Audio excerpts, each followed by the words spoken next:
তো হেল্ল' নমস্কাৰ কুমৰক চুদুম কোলম্বাই লগতে খাৰডুম কি খবৰ মোৰ খবৰ ভালেই আপোনালোকৰ খবৰ নিশ্চয় জনাব নপাহৰিব আৰু প্ৰথমতে সকলোলৈ মোৰ ফালৰ পৰা থাকিল আলি আই লৃগাঙৰ শুভেচ্ছা সকলো অসমবাসীলৈ আৰু নমস্কাৰ তো প্ৰথমতে আহিছোঁ যেন অসম পুলিচৰ ABUB কাৰণে কিবা পৰীক্ষাৰ তাৰিখ আহিছে নেকি হয়তো অলৰেডি বহুতে ভিডিঅ' চালে মোক কমেণ্ট কৰিছে এতিয়ালৈকে মই ভিডিঅ' দিয়া নাছিলোঁ যিহেতু অলৰেডি বহুতে গম পায় বুলি মই ভিডিঅ' দিয়া নাছিলোঁ কিন্তু এটা মোক বহুতে ইনষ্টাগ্ৰামত লগতে ইউটিউবতো কমেণ্ট কৰিছে দাদা কিবা তাৰিখ আহিছে নেকি তো চিধা যদি কওঁ তাৰিখ বৰ্তমানলৈকে দিয়া নাই কিন্তু কেতিয়া হ'ব পাৰে অসম পুলিচৰ ABUB কাট অফ লিষ্ট লগতে পৰীক্ষা কেতিয়া হ'ব পাৰে এইবিলাকৰ বিষয়ে অলপ ক'ব চেষ্টা কৰিম লগতে ADRE ৰিজাল্ট কেতিয়া আহিব সকলোকে জনাই দিম সম্পূৰ্ণ কৈছে যিহেতু প্ৰায় মই 5 দিন আগতে গৈছিলোঁ গুৱাহাটী জালুকবাৰীলৈ আৰু মোৰ আছিলে ইণ্টাৰভিউ দিব গৈছিলোঁ তাতে বহুখিনি কেণ্ডিডেটে মোক লগ পাই পিনি কৈছে যেন দাদা আপোনাৰ ভিডিঅ' চাই ভাল লাগে লগতে আপুনি যি কথা কয় এইবিলাক সঁচা হয় আপুনি যি তথ্য দিয়ে এইবিলাক সঁচা হয় বুলি কৈছে এনেকৈ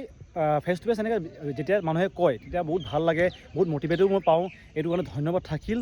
এতিয়া আহিছোঁ মেইন টপিকলৈ যেন অসম পুলিচৰ কাট অফ লিষ্ট কেতিয়া আহিব তাতো মোক যেতিয়া ইণ্টাৰভিউ দিব গৈছিলোঁ বহুতে মোক প্ৰশ্ন কৰিছিল তেতিয়া মই কৈছিলোঁ যেন আপোনালোকে ৱেইট কৰক অতি সোনকালে হয়তো আহি যাব পাৰে যিহেতু যোৱাকালি CM ছাৰে ফেচবুকৰ লাইভত আহিছিলে আৰু তাতে তেওঁ কৈছে যেন 7 তাৰিখে ADR ৰিজাল্ট দিয়া হ'বগৈ তাৰপিছতে অতি সোনকালে অসম পুলিচৰো পৰীক্ষা তেওঁ পাতিব এইটো কাৰণে আমাৰ কাৰণে ভাল আৰু বহুতে সুধিছে যেন কাট অফ লিষ্ট কেতিয়া আহিব প্ৰথমেতো কাট অফ লিষ্ট দিয়া হয় অসম পুলিচৰ যদি মোক সোধে কাট অফ লিষ্টটো হয়তো আপোনালোকৰ মাৰ্চ মাহৰ প্ৰথম সপ্তাহতে হয়তো পাই যাবগৈ পাৰে কিন্তু বৰ্তমানলৈকে তাৰিখ দিয়া নাই অতি সোনকালে হয়তো আহি যাব লগতে এতিয়াও বৰ্তমানলৈকে কামাণ্ডো লগতে আপোনালোকৰ কুকমেন বৰ্তমান চলি আছে কামাণ্ডোটো অলৰেডি হৈ গ'ল কিন্তু এতিয়া AP আৰু কামাণ্ডো আছাম পুলিচৰ এইবিলাকৰ যিটো 4th গ্ৰেড ভেকেঞ্চিত এইবিলাকৰ এতিয়া চলি আছে বাইবা মানে TTP চলি আছে এইবিলাকতো দি আছে অতি সোনকালে সেইবিলাকৰো শেষ হ'ব লগতে কামাণ্ডোৰ কাৰণে যোনটো আছে সাইকোমেট্ৰিক টেষ্ট এইটো হ'ব এইটো কাৰণে যোনে ভাল নাম্বাৰ পাইছিলে 69 70 এনেকৈ পাইছিলে তেওঁলোকৰ হয়তো সাইকোমেট্ৰিক টেষ্টৰ কাৰণে তেওঁলোকক মাতিব এইটো কাৰণে অল দ্য বেষ্ট এতিয়া যদি মোক কয় আপোনাৰ মতে দাদা বহুতে মোক দাদা বুলি কৈ থাকে এইটো কাৰণে ধন্যবাদ ইমানখিনি ৰেচপেক্ট দিয়াৰ কাৰণে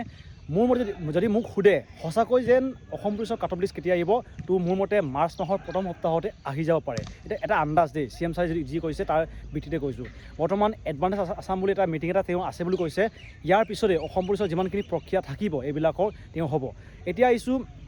কিছুমানে মোক এতিয়া সুধি থাকে যেন আছাম পুলিচৰ SI সকলৰ ফিজিকেল টেষ্ট ক'ত হ'ব লাগে কেতিয়া হ'ব পাৰে যোৱা বছৰ যেতিয়া অসম পুলিচৰ SI সকলৰ ফিজিকেল টেষ্ট হৈছিলে এইটো হৈছিলে 4th APBNত এতিয়া মই নিজে আছিলোঁ চাই পিনে আছিলোঁ তাতে আমাৰ আছিলে আছাম ফৰেষ্ট যোনটো AFF সকলৰ ভাইবা আছিলে আমাৰ ছাইডতে তেওঁলোকক লোৱা হৈছিলে ইণ্টাৰভিউ যোনটো আছাম পুলিচৰ সকলৰ SI সকলৰ এইটো কাৰণে হয়তো এইবাৰো তাতে হ'ব পাৰে নহ'লেও পানীকাইটি নহ'লেও 10 APBN তাতে হ'ব পাৰে তাতে প্ৰায়খিনি ইণ্টাৰভিউ লোৱা হয় এইটো কাৰণে যিমানখিনি দিবলগীয়া আছে SI সকলৰ অল দ্য বেষ্ট মোৰ ফালৰ পৰা যিমানখিনি আপোনালোকৰ সপোন আছে সপোনটো ভালকৈ দিয়ক যোনটো ড্ৰেছ দেখিছেন ড্ৰেছটো পাবৰ কাৰণে আৰু এতিয়া আহিছোঁ যেন মেইন টপিক যেন একদম কনফাৰ্ম যেন অতি সোনকালে আপোনালোকৰ মাৰ্চ মাহতে আপোনালোকৰ পৰীক্ষা হ'ব পাৰে এইটো কাৰণে পঢ়ি থাকক অসম পুলিচৰ ABUB কাৰণে লগতে এতিয়া CM ছাৰে যোৱাকালি ৰাতি মানে যোনটো ফেচবুকৰ লাইভত কি কৈছিলে সকলোখিনি লগাই দিছোঁ ইয়াৰ ৰিজাল্টৰ পিছত লাহেকৈ মাৰ্চ মাহৰ ভিতৰতে আৰু পাৰিলে আৰু আগতে অসম পুলিচৰ পৰীক্ষা আৰু আমাৰ শিক্ষক নিযুক্তিৰ যিটো প্ৰক্ৰিয়া আমি আৰম্ভ কৰিছিলোঁ তাকো আমি আগুৱাই লৈ যাবলৈ চেষ্টা কৰিম ADRE ৰিজাল্টৰ আপোনালোকে দেখিলে যেন CM ছাৰে কি কৈছে আৰু ইমানখিনি ভিডিঅ' চোৱাৰ কাৰণে ধন্যবাদ থাকি যদি কিবা সুধিব থাকিলে এইটো হৈছে ইনষ্টাগ্ৰাম ID প্ৰশ্ন মোক কৰিব পাৰিব আৰু কথা পাতিব পাৰিব তো আজি ভিডিঅ'টো ইয়াতে সামৰিছোঁ